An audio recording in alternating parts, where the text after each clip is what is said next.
Hello everyone, welcome back to this channel. আজকে আমরা পড়বো ইকোনমির। আগের দিন পড়েছিলাম যে ফান্ডামেন্টাল কনসেপ্ট গুলো ছিল, সেই ফান্ডামেন্টাল কনসেপ্ট গুলো আজকে পড়বো ন্যাশনাল ইনকাম বা জাতীয় আয়। আগের দিনের ক্লাসটা যারা দেখোনি তারা ক্লাসটা দেখে কিন্তু এই ক্লাসটা করতে এসো, নইলে কিন্তু তোমাদের অসুবিধা হবে।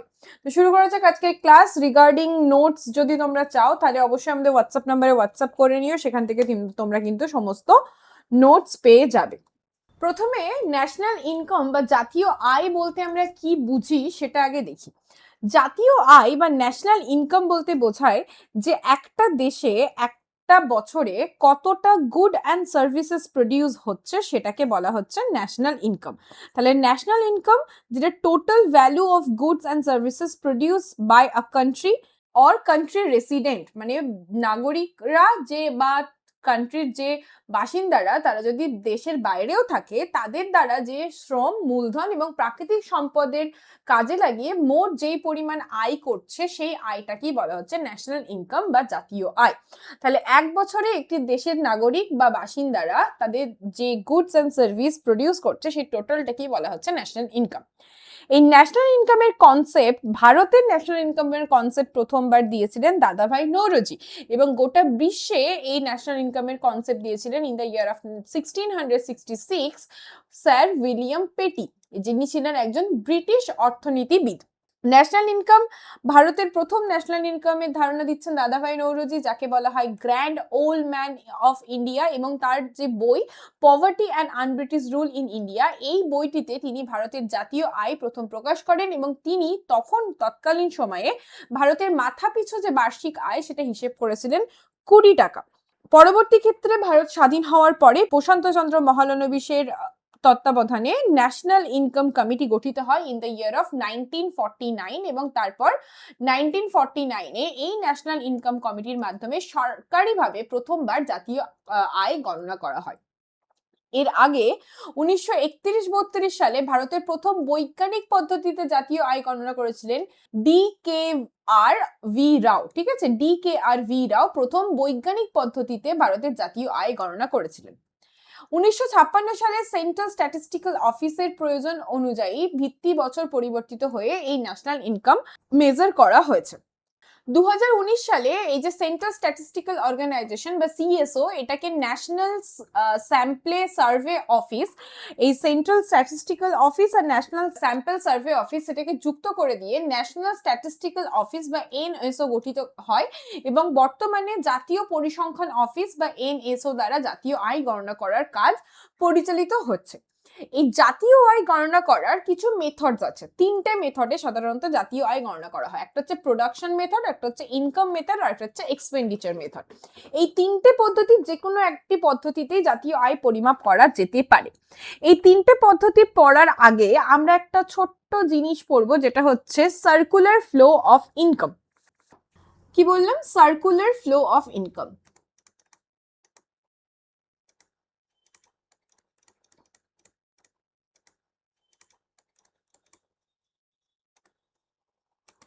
ওকে, এটা একটা মডেল বা একটা কনসেপ্ট যেটা ডেসক্রাইব করছে continuous movement, good service, resources এবং মানি ইন এ ইকোনমি। ধরো একটা ইকোনমি, আমি একটা ক্লোজড ইকোনমি ধরছি, যেখানে যতটা প্রোডাকশন হচ্ছে ততটা কনজিউম হয়ে যাচ্ছে, এরকম একটা ইকোনমি ধরছি। যেমন ধরো এখানে একটা হাউস হোল্ড আছে, ঠিক আছে, একটা হাউস হোল্ড আছে এবং এখানে একটা ফ্যাক্টরি আছে। এটা হচ্ছে হাউস হোল্ড আর এটা হচ্ছে ফ্যাক্টরি। এবার এই যে হাউস হোল্ড, মানে যেখানে মানুষজন রয়েছে, তারা এই ফ্যাক্টরিতে যে গুডস অ্যান্ড সার্ভিস প্রডিউস হচ্ছে সেটাকে কি করবে? কনজিউম করবে, মানে এরা হচ্ছে কাস্টমার, এবং এই কাস্টমার কি করবে? এক্সপেন্ডিচার করবে। ঠিক আছে, এই ফ্যাক্টরি থেকে জিনিসপত্র কিনবে, এবং এই যে ফ্যাক্টরি সে এখান থেকে আর্ন করবে, ইনকাম করবে, এবং যেই ইনকামটা করছে, আগের দিনের ক্লাসে আমরা পড়েছিলাম যে ফ্যাক্টর অফ প্রোডাকশন এবং ফ্যাক্টর অফ পেমেন্টস। তাহলে এই ফ্যাক্টরিটা বসানোর জন্য ল্যান্ড লেগেছে, লেবার লেগেছে, ক্যাপিটাল লেগেছে এবং এন্টারপ্রেনারশিপ লেগেছে, এবং সেখান থেকে ল্যান্ড থেকে তাকে রেন্ট দিতে হচ্ছে, লেবার থেকে তাকে ওয়েজেস দিতে হচ্ছে, ক্যাপিটাল থেকে সে ইন্টারেস্ট পাচ্ছে, এবং এন্টারপ্রেনারশিপ যিনি হচ্ছে তার নলেজ এবং টাইম ইনভেস্ট করছে সে হচ্ছে প্রফিট পাচ্ছে। তাহলে এই যে হাউস হোল্ড তারা তাদের ল্যান্ড, লেবার অ্যান্ড ক্যাপিটাল ফার্মকে দিচ্ছে প্রডিউস করতে ইনকাম। এই হাউস হোল্ডে যে মানুষজন আছে তারাই এই ফ্যাক্টরিতে কাজ করছে। ধরে নাও এটা একটা ক্লোজ সিস্টেম, মানে এখান থেকে কোনো মানে leakage of goods and production হচ্ছে না। তাহলে এখানে হাউস হোল্ডে যারা রয়েছে তারা হচ্ছে ওন করছে ল্যান্ড, এবং সেই ল্যান্ড যেহেতু তারা ওন করছে সেই ল্যান্ডের জন্য এনারা রেন্ট পাচ্ছে, যে লেবারটা দিচ্ছে সেই লেবারের জন্য ওয়েজেস পাচ্ছে, এবং এই যে হাউস হোল্ডের মানুষজনগুলো রয়েছে তারাই হচ্ছে ক্যাপিটাল ইনভেস্ট করেছে, সেই ক্যাপিটাল ইনভেস্ট করার জন্য তারা ইন্টারেস্টও পাচ্ছে। ওকে, ক্লিয়ার এই তিনটে জিনিস? তো এখানে ফার্ম কি করছে, এই যে ল্যান্ড, এখানে ল্যান্ড, লেবার অ্যান্ড ক্যাপিটাল, এই রিসোর্স গুলোকে কাজে লাগিয়ে প্রোডাক্ট প্রডিউস করছে, গুডস অ্যান্ড সার্ভিস প্রডিউস করছে, গুডস অ্যান্ড সার্ভিস প্রডিউস করছে। অ্যান্ড হাউস হোল্ড কি করছে, এই সব টাকাটা স্পেন্ড করছে এই গুডস অ্যান্ড সার্ভিসকে পারচেস করার জন্য।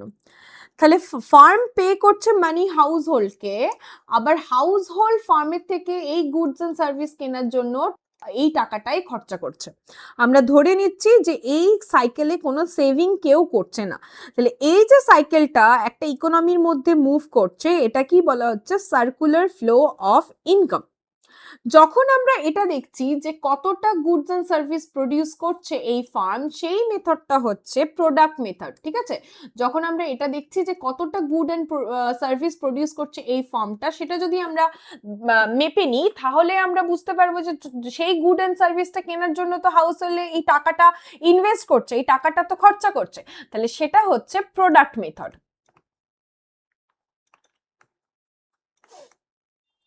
ওকে, যদি আমরা দেখি যে কতটা রেন্ট পাচ্ছে, কতটা ওয়েজেস পাচ্ছে, কতটা ইন্টারেস্ট পাচ্ছে, বা প্রফিটও এখানে ইনক্লুড করে দিতে পারো, তাহলে সেইটা হচ্ছে ইনকাম মেথড। সেটা হচ্ছে এই পার্টটা যদি আমরা ক্যালকুলেট করি সেটা হচ্ছে ইনকাম মেথড। আর কতটা টাকা এক্সপেন্ডিচারে খরচা করছে সেই টাকাটা যদি আমরা মাপি সেটা হচ্ছে এক্সপেন্ডিচার মেথড। তাহলে এখানে যেই মেথডেই আমরা ন্যাশনাল ইনকাম মাপি না কেন, সেখানে তো আমরা সেই ইকোনমির সেই টাকাটাকেই পরিমাপ করব যেই টাকাটা এই ইকোনমির মধ্যে প্রডিউস হচ্ছে। তাহলে সেটাই হচ্ছে ন্যাশনাল ইনকামের যে তিনটে ভাবে আমরা মাপতে পারছি সেই তিনটে ভাগ। ওকে, নাও হচ্ছে প্রোডাকশন মেথড বা ভ্যালু অ্যাডেড মেথড বা আউটপুট মেথড, যেটাকে আমরা বাংলায় বলছি উৎপাদন পদ্ধতি বা মূল্য সংযোজন পদ্ধতি। এই পদ্ধতি অনুসারে যে নিট জাতীয় উৎপাদন হলো কোনো একটা বছরে, সেটাকেই বলা হচ্ছে দেশের ন্যাশনাল ইনকাম। তাহলে কতটা ভ্যালু অ্যাড হচ্ছে সেই প্রসিডিওরে যখন গুড অ্যান্ড সার্ভিস প্রডিউস হচ্ছে, সেই প্রসেসে কতটা ভ্যালু অ্যাড হচ্ছে সেটাই হচ্ছে এখানে ন্যাশনাল ইনকাম। কিরকম ব্যাপারটা, ধরো তুমি এখানে আলু উৎপন্ন করেছো, ঠিক আছে, আলু, এবার আলু চাষ করেছে, আলু চাষ করার পরে সেখানে তোমার আলু চাষ করতে তুমি আলু প্রোডাকশন করেছো, আলু উৎপন্ন হয়েছে, এবং টোটাল 100 টাকার আলু তুমি উৎপন্ন করেছো। এবার এই আলুটা যে কিনছে তোমার কাছ থেকে 100 টাকাতে কিনছে, 100 টাকায় কিনে সে কোল্ড স্টোরেজে স্টোর করে রাখছে বা কিছু করছে, এবং সেই পার্সেন্টটা, এই পার্সেন্টটা আলুটা যখন বিক্রি করছে, সে তোমার কাছ থেকে 100 টাকায় কিনেছে, সে যখন বিক্রি করছে সে 200 টাকায় বিক্রি করছে।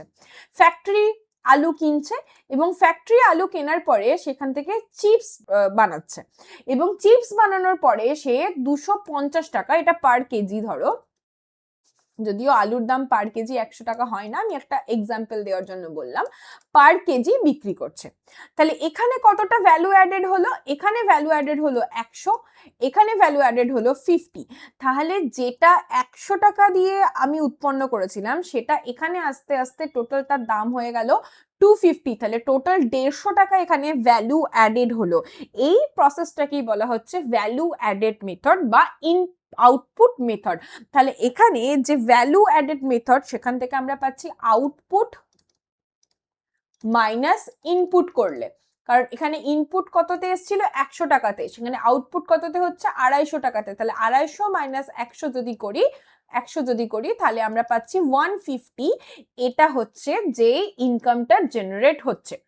উৎপাদনের সময় একাধিকবার গণনার ভুল এড়াতে মূল সংযোজন বা নিট মূল্য হিসেব করা হয়। মানে এখানে আমরা যখন ভ্যালু অ্যাডেড দেখছি তখন কিন্তু 250 টাকাটা নয়, 250 টাকা এখানে তার আলটিমেট দাম হচ্ছে, কিন্তু ভ্যালু অ্যাডেড হয়েছে 150 টাকা, কারণ 100 টাকা তো আমার অলরেডি খরচা হয়ে গেছে, আলুটা প্রডিউস করতে আমার 100 টাকা অলরেডি লেগে গেছে, তো তার জন্য এখানে ভ্যালু অ্যাডেড হচ্ছে 150 টাকা। এটাকে বলা হচ্ছে ভ্যালু অ্যাডেড মেথড। এখান থেকে আসে কনসেপ্ট জিভিএ বা gross value added. Gross value added মানে প্রত্যেকটা স্টেপে কতটা করে ভ্যালু অ্যাড করছে। তাহলে এখানে এটা হচ্ছে 1, এটা হচ্ছে 2, তাহলে জিভিএ, টোটাল জিভিএ আমরা যদি মাপতে যাই তাহলে জিভিএ 1 প্লাস জিভিএ 2 এরকম ভাবে ডট ডট করে যাবে, আলটিমেট যতক্ষণ না পর্যন্ত আমরা আউটপুটে পৌঁছাচ্ছি। এই সেন্ট্রাল স্ট্যাটিস্টিক্স অফিস এই জিভিএ মেথডটাকে অ্যাডপ্ট করেছিল ইন দ্য ইয়ার অফ 2015, ঠিক আছে, এটা কিন্তু খেয়াল রাখবে।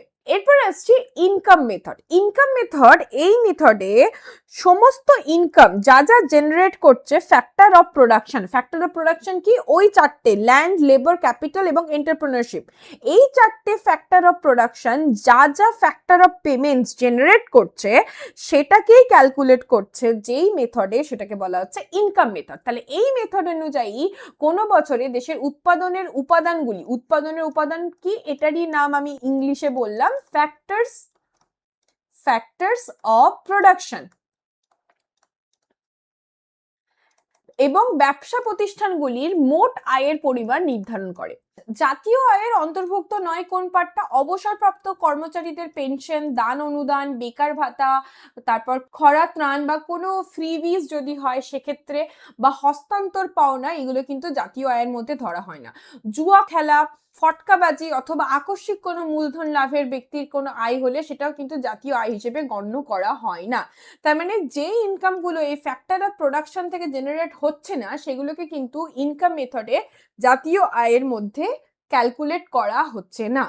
বাড়িঘর, জমি জমা, শেয়ার ইত্যাদি কোনো সম্পত্তি বিক্রয় করে অর্জিত অর্থ কিন্তু জাতীয় আয় হিসেবে অন্তর্ভুক্ত হয় না, কারণ অলরেডি সেটা ছিল, মানে সেটার ভ্যালু ইনক্রিজ করেছে ঠিক আছে, কিন্তু সেটাও কিন্তু জাতীয় আয় বা ন্যাশনাল ইনকামের মধ্যে ক্যালকুলেট করা হচ্ছে না। এক্সপেন্ডিচার মেথড কি বলছে, যে আয়ের একটা অংশ ব্যয় হয় প্রত্যক্ষভাবে অভাব মেটানোর জন্য, একে বলা হচ্ছে কনজাম্পশন এক্সপেন্ডিচার। এবং এই কনজাম্পশন এক্সপেন্ডিচার যতটা, তার মানে যে যতটা ইনকাম করছে তার মধ্যে কিছুটা হচ্ছে কনজাম্পশন করার জন্য সে খরচা করছে এবং বাকিটা সে ইনভেস্ট করছে বা জমিয়ে রাখছে। তাহলে এই টোটালটাই হচ্ছে এক্সপেন্ডিচার, বাকি অংশ ব্যয় মূলধন ভান্ডারের বৃদ্ধির উদ্দেশ্যে অথবা বিনিয়োগ করছে, ইনভেস্টমেন্ট করছে। তাহলে এক্সপেন্ডিচার মেথডে এই দুটো যোগ করলে আমরা যে টাকাটা পাচ্ছি সেটা হচ্ছে এক্সপেন্ডিচার মেথডের টোটাল ন্যাশনাল ইনকাম। বর্তমানে দেশের সরকারের বিভিন্ন দ্রব্য এবং সেবা সামগ্রী কেনার জন্য ব্যয় করে থাকে। এই সরকারি ব্যয় বা গভর্নমেন্ট এক্সপেন্ডিচার জাতীয় আয়ের একটি অংশ হিসেবে ধরা হয়। তাহলে জাতীয় আয় হচ্ছে consumption plus government expenditure plus investment plus X minus M, এই এক্স হচ্ছে এক্সপোর্ট আর এম হচ্ছে ইম্পোর্ট। তাহলে মোট যে রপ্তানি মাইনাস আমদানি করলে যেটা আসছে সেটা হচ্ছে ন্যাশনাল ইনকাম। তাহলে এখানে প্রথমে কনজাম্পশন, তারপর গভর্নমেন্ট এক্সপেন্ডিচার, তারপর ইনভেস্টমেন্ট, তারপর হচ্ছে টোটাল যে এক্সপোর্ট হচ্ছে, এক্সপোর্ট মাইনাস ইম্পোর্ট, সেটাকে আমরা যোগ করে করছি national income in case of expenditure method. Clear? GDP, GNP এগুলোতে যাওয়ার আগে দুটো টার্ম একটুখানি ভালো করে বুঝে নাও। একটা হচ্ছে ফ্যাক্টর কস্ট আর একটা হচ্ছে মার্কেট প্রাইস। একটা বললাম ফ্যাক্টর কস্ট আর একটা বললাম মার্কেট প্রাইস।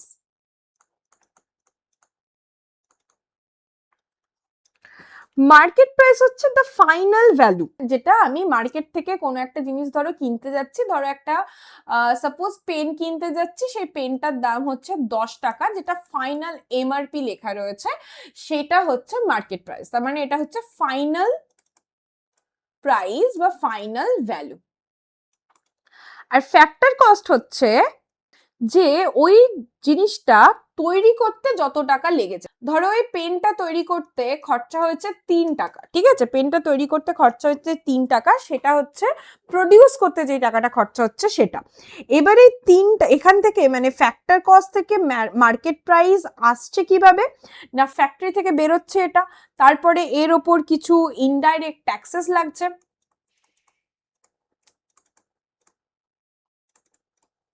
তারপর কিছু ট্রান্সপোর্টেশনে খরচা হচ্ছে, এবং যদি গভর্নমেন্ট কিছু সাবসিডি দেয়, গভর্নমেন্ট যদি কিছু সাবসিডি দেয় সেটা মাইনাস হবে।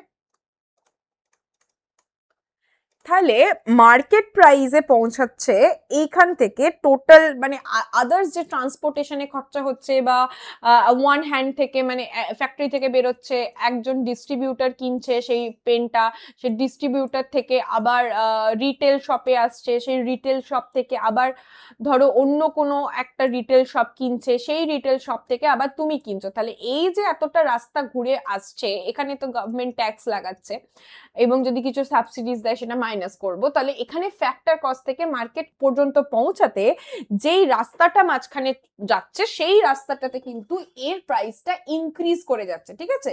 এখানে এটাই হচ্ছে ফ্যাক্টর কস্ট আর মার্কেট প্রাইসের মধ্যে ডিফারেন্স। তাহলে এখানে আমরা মার্কেট প্রাইস সমান কি লিখতে পারবো, মার্কেট প্রাইস সমান হচ্ছে factor cost plus taxes minus subsidy, বা যদি উল্টোটা লিখি যে factor cost equals to market price minus taxes indirect taxes plus subsidy, এটা হচ্ছে ফ্যাক্টর কস্ট এবং মার্কেট প্রাইসের মধ্যে ডিফারেন্স। তাহলে একটা বেসিক প্রাইস বা ফাইনাল ভ্যালু এটা কোথা থেকে পাচ্ছি না, ফ্যাক্টর কস্টের সঙ্গে যখন নেট প্রোডাকশন ট্যাক্স যোগ করা হচ্ছে তখন সেটাকে বলা হচ্ছে মার্কেট প্রাইস। এই যে নেট প্রোডাকশন ট্যাক্স এই কথাটার অর্থ হচ্ছে প্রোডাকশন ট্যাক্স মাইনাস সাবসিডি, ঠিক আছে, সাবসিডি সবসময় মাইনাস হবে, ঠিক আছে। তাহলে এটা আমরা বুঝলাম ফ্যাক্টর কস্ট কোনটা, মার্কেট প্রাইস কোনটা। এইবার আমরা দেখব হচ্ছে জাতীয় আয়ের প্রধান যে সমষ্টি, মানে আমরা যখন জাতীয় আয় গণনা করছি সেটাকে যখন কালেকটিভলি বলছে কিভাবে কিভাবে সেটাকে রিপ্রেজেন্ট করা হয়। ফার্স্ট হচ্ছে গ্রস ডোমেস্টিক প্রোডাক্ট বা জিডিপি, এই কথাটা তো তোমরা সবাই শুনেছে, জিডিপি বেড়েছে, জিডিপি কমেছে, জিডিপি এই হয়েছে সেই হয়েছে। তো জিডিপি নিয়ে নানান আলোচনা আমরা প্রায়শই সোশ্যাল মিডিয়া হোক, রাস্তার চায়ের দোকানে হোক, পেপারে হোক, সমস্ত জায়গাতেই দেখতে পাই, কেউ কিছুজন বোঝে কিছুজন বোঝে না, বাট স্টিল প্রত্যেকেই জিডিপি কথার সঙ্গে কিন্তু বেশ পরিচিত বর্তমান সময়। আমরা যখন ছোট ছিলাম তখন এত জিডিপি জিডিপি কথাটা শুনিনি, কিন্তু এখন সোশ্যাল মিডিয়া মানে ছোট ছিলাম মানে I am not that much old, but still যখন আমি স্কুলে পড়তাম বা কলেজে শুনেছি, স্কুলে যখন পড়তাম তখন কিন্তু জিডিপি সম্পর্কে আমার কোনো ধারণা ছিল না। তো জিডিপি হচ্ছে গ্রস ডোমেস্টিক প্রোডাক্ট, মানে এক বছরে একটি দেশের নাগরিক ও বিদেশি নাগরিকদের দ্বারা যে পরিমাণ দ্রব্য সামগ্রী উৎপাদিত হচ্ছে তাদের বাজার দরের সমষ্টিকে বলা হচ্ছে জিডিপি। তার মানে জিডিপির ক্ষেত্রে একটা টেরিটরিটা মেনশন ম্যাটার করছে। আমাদের ভারতে ধরো যদি এখানে এসে স্যামসাং কোনো একটা কোম্পানি লাগিয়েছে, ঠিক আছে, আইফোন কোনো একটা অ্যাপেল কোনো একটা কোম্পানি লাগিয়েছে যেখানে আইফোন প্রোডাকশন হবে, বা অন্য কোনো বিদেশি কোম্পানি, এখন তো বিদেশি কোম্পানি দেশীয় কোম্পানি তো খুব কম, আর ধরো এখানে টাটার একটা ফ্যাক্টরি আছে, ঠিক আছে, তাহলে এই সমস্ত কোম্পানি যেটা আমাদের ইন্ডিয়ান টেরিটরির মধ্যে অপারেট করছে তাদের দ্বারা উৎপন্ন যেই অ্যামাউন্টের গুডস অ্যান্ড সার্ভিস হবে সেই টোটালটা হচ্ছে জিডিপির মধ্যে পড়ছে। তাহলে জিডিপি হচ্ছে একটা দেশের যে টেরিটরি রয়েছে, যে সীমানা রয়েছে, সেই সীমানার মধ্যে যা কিছু দ্রব্য এবং যা কিছু সার্ভিসেস প্রডিউস হচ্ছে সেটাকে আমরা বলছি জিডিপি। এবার জিডিপি থেকে আমরা জিএনপি তে কিভাবে পৌঁছাবো, দেখো ডোমেস্টিক থেকে ন্যাশনালে পৌঁছাতে হবে, ঠিক আছে। ন্যাশনাল কথাটা চলে আসছে মানে এখানে ইম্পর্টেন্ট হচ্ছে ইন্ডিয়ান সিটিজেন হতে হবে, ইন্ডিয়ান সিটিজেন হতে হবে। তাহলে যেই কাজনটা তোমার বিদেশে বসে রয়েছে এবং বিদেশের ইনকাম করছে, সে ডলারে হোক ইউরোতে হোক যাতে খুশি ইনকাম করছে, সে তো একটা ইন্ডিয়ান সিটিজেন এবং সে সেই তার টাকাটাও ভারতবর্ষে পাঠাচ্ছে তার ফ্যামিলির কাছে, বা ধরো সে নাও পাঠাচ্ছে, তো সেক্ষেত্রে আমরা যদি এটা দেখি যে বিদেশ থেকে যেই টাকাটা আমরা আর্ন করছি সেটাকে যদি, আচ্ছা তাহলে ইন্ডিয়ান সিটিজেন দ্বারা যত টাকা ইনকাম হচ্ছে সেই টাকাটা হচ্ছে টোটাল জিএনপি। তাহলে জিএনপি থেকে আমাকে বাদ দিতে হবে হচ্ছে বিদেশ থেকে যে টাকাটা পাচ্ছি সেই টাকাটা, তবে আমি পৌঁছাতে পারবো জিডিপিতে। মানে ব্যাপারটা এরকম দাঁড়ালো, ধরো আমি আর একটু সহজ করে বলার চেষ্টা করছি। ধরো এটা হচ্ছে ইন্ডিয়া আর এটা হচ্ছে ইউএসএ, ঠিক আছে? এবার ইন্ডিয়াতে বিভিন্ন ফরেন ব্র্যান্ডের কোম্পানি রয়েছে, ধরো স্যামসাং আছে, এখানে অ্যাপেল আছে, এখানে মাইক্রোসফট আছে, যা কিছু আছে এরকম, এবং এখানে কিছু ইন্ডিয়ান কোম্পানিও রয়েছে। এই গোল গোলগুলো হচ্ছে ইন্ডিয়ান কোম্পানি। আবার সেম বিদেশে ইউএসএ তে ধরো এখানে কিছু ইন্ডিয়ান কোম্পানি আছে, তারা বিদেশে ব্যবসা করছে। তাহলে এখানে যখন আমরা জিডিপি কনসিডার করছি তখন এই সমস্ত কোম্পানিগুলোর আমরা ইনকামকে ক্যালকুলেট করব। আমাদেরকে দেখার দরকার নেই যে বাইরে অন্য পৃথিবীর কোথায় কে কি আর্ন করছে। বাট যখন আমরা জিডিপি থেকে জিএনপি তে পৌঁছাবো তখন আমাকে দেখতে হবে এই জিডিপির মধ্যে কারা হচ্ছে ইন্ডিয়ান কোম্পানি। তার মানে এখানে যে ইন্ডিয়ান কোম্পানিগুলো রয়েছে সেই ইন্ডিয়ান কোম্পানিগুলো মানে ইন্ডিয়ান ইন্ডিভিজুয়াল যারা রয়েছে তারা, এবং বাইরের দেশেও যে ইন্ডিয়ান ইন্ডিভিজুয়াল গুলো রয়েছে তারা, এই টোটাল যে আর্নিংটা সেই টোটাল আর্নিংটা হচ্ছে জিএনপি বা গ্রস ন্যাশনাল প্রোডাক্ট। ঠিক আছে, জিএনপি বা গ্রস ন্যাশনাল প্রোডাক্ট। তাহলে total value of all final goods and services যেটা প্রডিউস করছে ইন্ডিয়ান ন্যাশনালস মানে ভারতীয় সিটিজেন যারা রয়েছে তারা যেটা প্রডিউস করছে সেটা হচ্ছে জিএনপি।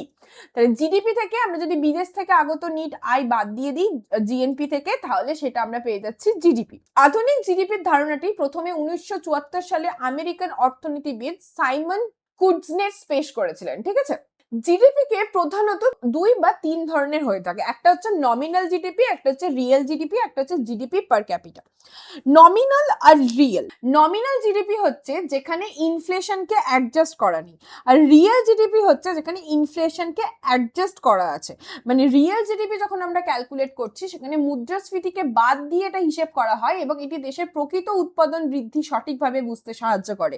এবং এটা ক্যালকুলেট করা হচ্ছে কনস্ট্যান্ট প্রাইসে, মানে একটা বেস ইয়ার আছে সেই বেস ইয়ারকে ভিত্তি করে রিয়েল জিডিপি ক্যালকুলেট করা হচ্ছে। কিন্তু নমিনাল জিডিপি হচ্ছে বর্তমানে বাজার মূল্যের উপর ভিত্তি করে এটা হিসেব করা হয়, এতে মুদ্রাস্ফীতির প্রভাব বাদ দেওয়া হয়। এখানে মুদ্রাস্ফীতিকে বাদ দেওয়া হয় না, মানে কতটা ইনফ্লেশন হয়েছে সেটাকে কিন্তু আমরা বাদ দিই না, সেটা অ্যাডজাস্ট করা হয় না। ফলে পণ্যের দাম বাড়লে জিডিপির পরিমাণও বেশি দেখায়। তার মানে এখানে ইনফ্লেশন অ্যাডজাস্টেড নেই, মানে এটা সেই কিছুটা মানে কি বলবো যে ওপরের পার্টটা দেখে খুশি হওয়ার মতো, কিন্তু ভেতরে যখন ঢুকবো তখন দেখবো ইনফ্লেশন এত হয়েছে সেখানে কিন্তু কমে যাচ্ছে। তাহলে নমিনাল জিডিপি সবসময় রিয়েল জিডিপির থেকে বেশি হবে কারণ এখানে ইনফ্লেশন অ্যাডজাস্টেড নেই।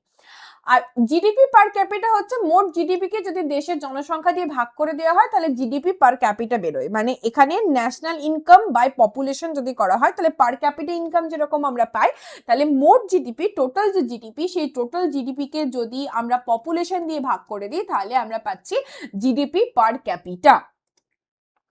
গ্রস ন্যাশনাল প্রোডাক্ট, এক বছরে একটি দেশে যে পরিমাণ দ্রব্য উৎপন্ন হয় তাদের আর্থিক মূল্যের সমষ্টিকে বলা হচ্ছে gross national product. Net domestic product, net domestic product GDP থেকে মূলধনের অপচয় বা ডেপ্রিসিয়েশন বাদ দিলে যেটা পাওয়া যাচ্ছে সেটাকে বলা হচ্ছে নেট ডোমেস্টিক প্রোডাক্ট। ঠিক আছে, এখানে একটা জিনিস খেয়াল রাখবে। আচ্ছা, এখানে আমরা কতগুলো টার্ম পড়লাম? আমরা এখানে পড়লাম জিডিপি, একটা টার্ম বাকি আছে ওটা বলেই দিই আগে, যেটা হচ্ছে নেট ন্যাশনাল প্রোডাক্ট বা নেট ন্যাশনাল প্রোডাক্ট, যেটা হচ্ছে মোট জাতীয় উৎপাদন থেকে যদি ডেপ্রিসিয়েশন বাদ দিয়ে দিই তাহলে পাওয়া যায় এনপি। এবার এখানে আসো একটু সামারাইজ করি। প্রথমে হচ্ছে জিডিপি, তারপর আমরা দেখলাম GNP, gross domestic product, gross national product. এরপরে আমরা দেখলাম এনডিপি, আর তারপরে দেখলাম এনএনপি, এনডিপি আর হচ্ছে এনএনপি। গ্রস ডোমেস্টিক প্রোডাক্ট, সেখান থেকে যদি ডেপ্রিসিয়েশন বাদ দিয়ে দিই, মানে কতটা মূলধনের অপচয় হয়েছে সেটাকে যদি বাদ দিয়ে দিই তাহলে ডেপ্রিসিয়েশন বাদ দিলে আমরা পৌঁছে যাব এনডিপি তে। আর জিএনপি থেকেও যদি আমরা ডেপ্রিসিয়েশন বাদ দিয়ে দিই তাহলে পৌঁছে যাব এনএনপি তে। ওকে, অনেকের ক্ষেত্রে এটা গুলিয়ে যায়। তো এখানে আমি একটা ছোট জিনিস বলছি, খেয়াল রাখো যে যদি গ্রস থেকে নেটে পৌঁছাতে হয়, ঠিক আছে? গ্রস ডোমেস্টিক প্রোডাক্ট থেকে net domestic product, gross national product থেকে নেট ন্যাশনাল প্রোডাক্ট, সেখানে আমাকে বাদ দিতে হচ্ছে ডেপ্রিসিয়েশন, মানে কতটা অপচয় হয়েছে সেই অপচয়টা আমি বাদ দিচ্ছি, তাহলে আমি গ্রস থেকে ন্যাশনালে পৌঁছে যাচ্ছি। আর জিডিপি থেকে যদি জিএনপি তে পৌঁছাতে হয় তাহলে সেক্ষেত্রে জিডিপির সাথে অ্যাড করতে হবে NFIA, net factor income from abroad. সেখানে তাহলে আমরা পৌঁছে যাব জিএনপি তে। তাহলে গ্রস ডোমেস্টিক প্রোডাক্ট, সেখান থেকে যদি এটা অ্যাড করা হয় তাহলে আমরা জিএনপি তে পৌঁছে যাচ্ছি, ঠিক আছে? ওকে, নেক্সট হচ্ছে মার্কেট প্রাইস ফ্যাক্টর কস্ট। এটা অলরেডি আমরা আগে পড়ে নিয়েছি যে বাজার দাম হলো কোনো নির্দিষ্ট অর্থ একজন ক্রেতা বাজারে একটি পণ্য কিনতে প্রদান করছে, সেটাকে বলা হচ্ছে মার্কেট প্রাইস। আর ফ্যাক্টর কস্ট হচ্ছে সেটা প্রডিউস করতে যে টাকাটা খরচা হচ্ছে সেটা হচ্ছে ফ্যাক্টর প্রাইস। মাথাপিছু আয় বা পার ক্যাপিটা ইনকাম, কোন দেশের মোট আয়কে যদি দেশের জনসংখ্যা দিয়ে ভাগ করে দেওয়া হয় তাহলে সেটা হচ্ছে মাথাপিছু আয় বা পার ক্যাপিটা ইনকাম। তাহলে এখানে টোটাল যে national income divided by population, সেটা হচ্ছে পার ক্যাপিটা ইনকাম। এবার যেখানে ইনইকুয়ালিটি অনেক বেশি, যেমন আমাদের মতো দেশে, ধরো আমি এখানে এ পার্সন, আমার নাম হচ্ছে আফরিন, আমার ইনকামের সাথে যদি আমি যোগ করে দিই এখন আদানি গ্রুপ অফ কোম্পানি বা এখানে আম্বানির, মুকেশ আম্বানির যদি আমি এখানে ইনকাম অ্যাড করি এবং সেটাকে 2 দিয়ে ভাগ করে বলি যে অ্যাভারেজ হচ্ছে আমাদের দুজনাকার অ্যাভারেজ ইনকাম হচ্ছে এটা, তাহলে কি সেটা জাস্টিফাইড হচ্ছে? মানে আমি যে টাকা আর্ন করি সেটা তো ওনার, মানে কি বলবো, সারা বছরের তো ছেড়েই দাও, 1 ঘন্টায় হয়তো উনি ওর থেকে 10 গুণ, 40 গুণ, 100 গুণ বেশি ইনকাম করে। সো এটা কিন্তু ট্রু যে সত্যিকারের যে ছবিটা সেটা কিন্তু পোর্ট্রে করছে না। যখন সমস্ত দেশের মানুষজনদের ইনকামকে যোগ করে টোটাল পপুলেশন দিয়ে ভাগ করে দেওয়া হচ্ছে, সেখান থেকে আমরা পাচ্ছি পার ক্যাপিটা ইনকাম। তাহলে দেশের মোট জনসংখ্যা স্থির রেখে মোট জাতীয় আয়ের বৃদ্ধি পেলে মাথাপিছু আয় বাড়ে, অন্যদিকে যদি জনসংখ্যা স্থির থাকে আর যদি জাতীয় আয় কমে তাহলে মাথাপিছু আয় কমে। আবার যদি দেশে জাতীয় আয় থেকে জনসংখ্যা বেশি হারে বাড়ে তাহলে মাথাপিছু আয় কমবে, এবং যদি জনসংখ্যা, মানে ইটস ভেরি অবভিয়াস যে এখানে পার ক্যাপিটা ইনকাম আছে, ওপরে ন্যাশনাল ইনকাম আছে, নিচে হচ্ছে পপুলেশন আছে, যদি ন্যাশনাল ইনকাম বাড়ে তাহলে পপুলেশন স্থির থেকে তাহলে পার ক্যাপিটা ইনকাম বাড়বে, যদি ন্যাশনাল ইনকাম স্থির থাকে এবং পপুলেশন বাড়ে তাহলে পার ক্যাপিটা ইনকাম কমবে। Basic maths. জাতীয় আয় এবং জনসংখ্যা একই হারে বাড়লে মাথাপিছু আয় স্থির থাকবে। এগুলো থেকে কোয়েশ্চেন আসে অ্যাকচুয়ালি, ঠিক আছে? এই যে স্টেটমেন্ট গুলো রয়েছে এই স্টেটমেন্ট গুলো থেকে কোয়েশ্চেন আসে, তার জন্য এটাকে আলাদা করে রাখা হয়েছে, একটুখানি ভালো করে পড়ে নেবে। ক্যাপিটাল ইনকাম র্যাঙ্কিং বা জিডিপি পার ক্যাপিটা প্রকাশ করে প্রধানত ইন্টারন্যাশনাল মনিটারি ফান্ড বা ওয়ার্ল্ড ব্যাংক এবং ইউএন, ইউনাইটেড নেশন এর এই সমস্ত সংস্থাগুলো। এছাড়া ভারতের অভ্যন্তরীণ বা রাজ্যভিত্তিক মাথাপিছু আয়ের র্যাঙ্কিং প্রকাশ করে এনএসও বা ন্যাশনাল স্ট্যাটিস্টিক্যাল অফিস। এগুলো থেকে কোয়েশ্চেন আসে যে কে এগুলোকে পাবলিশ করে। সম্প্রতি ভারতের বিভিন্ন রাজ্যের ক্যাপিটাল ইনকাম র্যাঙ্কিং এ শীর্ষে রয়েছে সিকিম, এবং মাথাপিছু আয় যেখানে 6.46 লক্ষ বা তার বেশি। দ্বিতীয় স্থানে রয়েছে গোয়া এবং তৃতীয় স্থানে রয়েছে দিল্লি। বিভিন্ন দেশের ক্যাপিটাল ইনকাম র্যাঙ্কিং এর শীর্ষে রয়েছে লুক্সেমবার্গ এবং দ্বিতীয় স্থানে রয়েছে আয়ারল্যান্ড। 2026 সালে নমিনাল জিডিপি হিসেবে ভারত বর্তমানে বিশ্বের 6ষ্ঠ বৃহত্তম অর্থনীতি দেশ, এবং ক্রয় ক্ষমতা সমতা বা পারচেসিং পাওয়ার প্যারিটির অনুযায়ী ভারত তৃতীয় বৃহত্তম অর্থনীতি হিসেবে রয়েছে। তাহলে এখানে যে জিডিপি তে আমরা এত ট্রিলিয়ন জিডিপি হয়ে গেছি, ওয়ার্ল্ড লার্জেস্ট গ্রোয়িং ইকোনমি, এই সমস্ত কথাবার্তাগুলো যখন আমরা শুনি তখন সেটা শুনতে তো সত্যিই ভালো লাগে, কিন্তু ব্যাক অফ দ্য পিকচার ব্যাপারটা কিরকম, যে ধরো একটা রাস্তা, মানে এখানে জিডিপি নাম্বার সেটা আমাকে দেখাচ্ছে হচ্ছে গ্রোথ হচ্ছে কিনা একটা ইকোনমি, কিন্তু গ্রোথ আর ডেভেলপমেন্ট এই দুটো কনসেপ্ট কিন্তু আমাদের অর্থনৈতিক ভাষাতে আলাদা। ধরো তোমার বাড়ির সামনের রাস্তাটা, সেই রাস্তাটা খারাপ হয়ে গেছে এবং সেই রাস্তাটার জন্য একটা টেন্ডার করা হয়েছে, সেই রাস্তাটা সারানো হয়েছে মানে সেখানে কিছু লোক কাজ করেছে, সেখানে কিছু কাঁচামাল এসছে এবং সেখানে রাস্তা তৈরি হয়েছে, তাহলে একটা গুড অ্যান্ড সার্ভিস প্রডিউস হচ্ছে, সেটা হচ্ছে ইকোনমিক অ্যাক্টিভিটি হচ্ছে কোনো। এবার এই যে ইকোনমিক অ্যাক্টিভিটি সেটা এই জিডিপি তে রিফ্লেক্ট করবে, একটা কিছু সার্টেন পার্সেন্টেজ রিফ্লেক্ট করবে। এবার ধরো সেম রাস্তাটা ঠিক পরের বছর আবার খারাপ হয়ে গেল, আবার টেন্ডার হলো, আবার ইকোনমিক অ্যাক্টিভিটি হলো, আবার জিডিপি তে রিফ্লেক্ট করলো। তাহলে এই যে জিডিপি নাম্বার, সেই জিডিপি নাম্বারটা বাড়ছে, অ্যাকচুয়ালি নিউমেরিক্যালস নাম্বার বাড়ছে, বাট অ্যাকচুয়ালি কি এটা ডেভেলপমেন্ট? এটা কি সাস্টেনেবল ডেভেলপমেন্ট হচ্ছে যে একটা রাস্তা বানানো হচ্ছে, যত টাকা অ্যালট করা হচ্ছে সেই টাকাতে সেই মেটেরিয়ালস তৈরি হচ্ছে না, কিছু হচ্ছে না, কিন্তু জিডিপিতে রিফ্লেক্ট করে যাচ্ছে নাম্বার, পরের বছর আবার খারাপ হচ্ছে, আবার ইকোনমিক অ্যাক্টিভিটি হচ্ছে, আবার জিডিপিতে রিফ্লেক্ট করছে। তাহলে গ্রোথ অ্যান্ড ডেভেলপমেন্ট এই দুটো যে কনসেপ্ট, এই দুটো কনসেপ্ট কিন্তু ইকোনমির ভাষাতেও আলাদা এবং আমাদের রিয়েল লাইফেও আমরা দেখতে পাই, ঠিক আছে, গ্রোথ আর ডেভেলপমেন্ট। তো এই যে পারচেসিং পাওয়ার প্যারিটি, মানে আমাদের পারচেস করার ক্ষমতা কতটা, বর্তমানে কিছু রিপোর্টস বেশ প্রায়শই পাবলিশ হয় যে এখনকার দিনে মানুষ যতটা না আয় করছে তার থেকে অনেক বেশি ব্যয় করে ফেলছে। কেন করতে পারছে? কারণ ইএমআই কনসেপ্ট। মাসে কেউ 50,000 টাকা আর্ন করছে, 50K আর্ন করছে, কিন্তু সেই মাসে 50,000 টাকা আর্ন করা ব্যক্তিটা সংসার খরচ বাঁচিয়ে, সমস্ত কিছু বাঁচিয়ে হাতে 1.5 লাখ টাকার ফোন নিয়ে ঘুরছে। আমি বলছি না যে সে ওটা অ্যাফোর্ড করতে পারে না, কিন্তু ম্যাক্সিমাম ক্ষেত্রে সে যখন 1.5 লাখ টাকার ফোনটা কিনতে যাচ্ছে, সেই 1.5 লাখ টাকার ফোনটা সে ইএমআইতে কিনছে, সে টাকা জমিয়ে কিন্তু কিনছে না। 95 to 96% যারা এই ইনকাম ক্যাটাগরিতে বিলং করে, তারা যখন একটা 1.5 লাখ টাকার ফোন কিনতে যাচ্ছে, ম্যাক্সিমাম জন ইএমআইতে কিনছে। এবার তাহলে এই ইএমআইটা যখন তার লোডটা চলে আসছে, আমরা দেখতে পাচ্ছি বা পারচেস করতে পারছে, তার পারচেসিং পাওয়ার অনেক বেশি, কিন্তু অ্যাকচুয়ালি সে তো ওটা একবারে অ্যাফোর্ড করতে পারছে না। এবং কত এরকম নন ক্লিয়ারিং ডেট তৈরি হচ্ছে ব্যাংকের কাছে, যে টাকাগুলো ব্যাংক আর কি বলবো রিকভার করতে পারছে না। এটা তো গেলে ইন্ডিভিজুয়াল পার্সনের কথা, কত বড় বড় কোম্পানি কত লাখ লাখ কোটি কোটি টাকা ব্যাংকের কাছ থেকে ধার নিচ্ছে এবং সেই ধার শোধ করতে পারছে না, এবং বিভিন্ন রুলস রেগুলেশন আসছে, আইন আসছে, সেটাকে মাফ করে দেওয়া হচ্ছে, সেরকম মানে কি বলবো সেটাকে ব্যাংকের ব্যালেন্স শিট থেকে সরিয়ে দেওয়া হচ্ছে। তাহলে এনপিএ বাড়ছে, নট পারফর্মিং অ্যাসেট, এনপিএ। এই এনপিএ যদি কোনো কান্ট্রির ইনক্রিজ করতে থাকে, তাহলে ইকোনমির অবস্থা কিন্তু খুব খারাপ বলেই ধরতে হয়। সো এগুলো নিয়ে আমরা অন্য কোনো দিন ক্লাসে ডিসকাস করব। আজকের ক্লাসটা তো এই পর্যন্তই ছিল। এবার আমরা একটু কোয়েশ্চেন অ্যান্সার ডিসকাস করে নিই দুটো টপিক থেকে, একটা হচ্ছে ফান্ডামেন্টাল কনসেপ্ট আর একটা হচ্ছে ন্যাশনাল ইনকাম কনসেপ্ট। এই দুটো কনসেপ্ট থেকেই আমরা হচ্ছে কোয়েশ্চেন অ্যান্সার ডিসকাস করব। প্রথম কোয়েশ্চেন হচ্ছে ব্লু কলার জবের অন্তর্গত নিম্নের কোন পেশা? ব্লু কলার জব বলা হচ্ছে ইলেকট্রিশিয়ান, কারণ এরা সার্ভিস প্রোভাইড করছে। প্রাকৃতিক সম্পদ সরাসরি ব্যবহার করে কাঁচামাল উৎপাদনের সঙ্গে কোন ক্ষেত্রটি যুক্ত থাকে? কাঁচামাল উৎপাদনের সঙ্গে প্রাকৃতিক সম্পদ ব্যবহার করতে, এখানে বলছে প্রাকৃতিক সম্পদ সরাসরি ব্যবহার করছে, তাহলে যদি সরাসরি ব্যবহার করে তাহলে হচ্ছে সেটা প্রাইমারি সেক্টর, আর প্রাকৃতিক সম্পদ থেকে যদি কিছু তৈরি করে সেটা হচ্ছে ম্যানুফ্যাকচারিং সেক্টর, যেটা হচ্ছে সেকেন্ডারি সেক্টর। অর্থনীতিতে সেকেন্ডারি সেক্টরের প্রধান কাজ কি? সেকেন্ডারি সেক্টরের প্রধান কাজ এক্ষুনি যেটা বললাম, যে কাঁচামালকে প্রক্রিয়াজাত করে নতুন কোনো পণ্য তৈরি করা। তার মানে আলু প্রডিউস করা হচ্ছে এগ্রিকালচার ফিল্ডে, সেটা প্রাইমারি সেক্টর। আলু থেকে যখন চিপস হচ্ছে ফ্যাক্টরিতে, তখন সেটা হচ্ছে সেকেন্ডারি সেক্টর। তথ্য প্রযুক্তি গবেষণা ও উন্নয়ন এবং উদ্ভাবনের মতো প্রধান কাজ কোন সেক্টরের সঙ্গে সম্পর্কিত?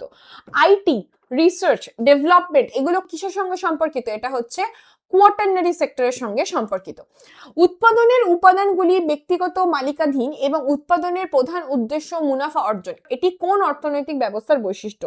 তার মানে ব্যক্তিগত মালিকাধীন যদি হয় তাহলে সেটা হচ্ছে ক্যাপিটালিস্ট ইকোনমি, অপশন সি। নিম্নের কোন দেশটি সোশ্যালিস্ট ইকোনমির উদাহরণ? সোশ্যালিস্ট ইকোনমি দেখতে পাওয়া যায় কিউবাতে। ভারতের কোন পঞ্চবার্ষিকী পরিকল্পনায় মিক্সড ইকোনমিক কনসেপ্ট গ্রহণ করা হয়েছিল? মিক্সড ইকোনমিক কনসেপ্ট গ্রহণ করা হয়েছিল দ্বিতীয় পঞ্চবার্ষিকী পরিকল্পনাতে। নিম্নের কোনটি পাবলিক গুডস এর উদাহরণ? পাবলিক গুডস কোনটা? পাবলিক গুডস হচ্ছে রাস্তার আলো, ট্রেন, এগুলো হচ্ছে পাবলিক গুডস, পাবলিক প্রপার্টি। মানে গোটা ভারতের সমস্ত ভারতীয়রা যে ট্যাক্স পেয়ারদের টাকা, সেই ট্যাক্স পেয়ারদের টাকাতে তৈরি হয়েছে। তাই যখনই কোথাও যদি কোনো মানে পাবলিক প্লেসকে ক্লিন রাখা বা পাবলিক প্লেসকে প্রোটেক্ট করে রাখা, সেটা কিন্তু আমাদের প্রত্যেকটা সিটিজেনের রেসপন্সিবিলিটি। ঠিক আছে, আমার বাড়িটা সুন্দর, আমি বাড়ির নোংরাটা গিয়ে রাস্তার মাঝখানে ফেলে দিচ্ছি, that's not a like a good Indian citizen. নির্দিষ্ট সময়ে নির্দিষ্ট দামে কোনো পণ্য কেনার ইচ্ছা এবং সেই পণ্য কেনার আর্থিক সক্ষমতাকে কি বলা হচ্ছে? সেই আর্থিক সক্ষমতাকে বলা হচ্ছে ডিমান্ড, এবং সেই পণ্যটা আছে কিনা সেটাকে বলা হচ্ছে সাপ্লাই। চাহিদা ও যোগানের আধুনিক ধারণাকে জ্যামিতিক চিত্র বা গ্রাফের মাধ্যমে উপস্থাপন করেছিলেন কে? মানে ডিমান্ড অ্যান্ড সাপ্লাইয়ের গ্রাফ। তো এই ডিমান্ড অ্যান্ড সাপ্লাইয়ের গ্রাফ এটা কে দিয়েছিলেন? এটা দিয়েছিলেন অ্যালফ্রেড মার্সেল। সম্প্রতি 2026-এ প্রকাশিত ভারতের বিভিন্ন রাজ্যে ক্যাপিটা ইনকাম র্যাঙ্কিং এর শীর্ষে রয়েছে কোন রাজ্য? একটু আগেই দেখলাম সিকিম রয়েছে শীর্ষে। ভারতের জাতীয় আয় প্রথম কে নির্ধারণ করেছিলেন? দাদাভাই নৌরোজি নির্ধারণ করেছিলেন এবং the poverty and un-British rule in India বইতে নির্ধারণ করেছিলেন। 1931-32 সালে ভারতে প্রথম বৈজ্ঞানিক পদ্ধতিতে জাতীয় আয় কে গণনা করেছিলেন? এটা হচ্ছে GKR-V রাও। অপশন সি হচ্ছে এখানে সঠিক উত্তর।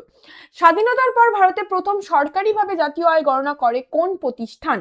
এখানে সঠিক উত্তর হচ্ছে ন্যাশনাল ইনকাম কমিটি, যেটা স্বাধীনতার পরে প্রথমবার সরকারিভাবে কোনো জাতীয় আয় গণনা করা হয়েছিল। ভারতের জাতীয় আয় সম্পন্ন হয় কার দ্বারা? ভারতের জাতীয় আয় গণনা সম্পন্ন হয় কেন্দ্রীয় পরিসংখ্যান সংস্থা দ্বারা। 2019 সালে সিএসও এবং এনএসএসও কে একত্রিত হয়ে কোন সংস্থা গঠন করা হয়? গঠন করা হয় এনএসও বা national statistical office. GDP minus depreciation কি হয়? জিডিপি থেকে ডেপ্রিসিয়েশন বাদ দিলে কি হয়ে যায়? এনডিপি হয়ে যায়। গ্রস থেকে নেটে পৌঁছাতে গেলে ডেপ্রিসিয়েশন মাইনাস করতে হবে, আর ডোমেস্টিক থেকে ন্যাশনালে পৌঁছাতে গেলে net factor income from abroad কে যোগ করতে হবে। ভারতের জাতীয় আয় সম্পর্কিত তথ্য বা poverty and unBritish rule in India গ্রন্থে পাওয়া যায়। এটি কার লেখা? একটু আগেই বললাম দাদাভাই নৌরোজির লেখা। অপশন ডি হচ্ছে সঠিক উত্তর। 2026 সালে পারচেসিং পাওয়ার প্যারিটির ভিত্তিতে ভারতের অর্থনীতির বিশ্বের কততম স্থান অধিকার করে? পারচেসিং পাওয়ার প্যারিটির ভিত্তিতে ভারত অধিকার করছে তৃতীয় স্থান। কোন দেশের জাতীয় আয় ও জনসংখ্যা একই হারে বৃদ্ধি পেলে মাথাপিছু আয়ের কি পরিবর্তন হবে? যদি জাতীয় আয় আর জনসংখ্যা একইভাবে বৃদ্ধি পায় তাহলে কোনো পরিবর্তনই হবে না, অপরিবর্তিত থাকবে। 20 কোয়েশ্চেন আমরা ডিসকাস করলাম, ক্লাস আমরা ডিসকাস করলাম। কারো যদি কোথাও বুঝতে অসুবিধা হয় কমেন্ট সেকশনে ড্রপ করতে পারো। অবশ্যই জানিও কেমন লাগলো ক্লাসটা, এবং এটার পিডিএফ সংক্রান্ত বাকি ইনফরমেশন জানতে আমাদের হোয়াটসঅ্যাপ নম্বরে অবশ্যই হোয়াটসঅ্যাপ করে নিও। দেখা হবে নেক্সট ক্লাসে, ততক্ষণ পর্যন্ত পড়াশোনা করো।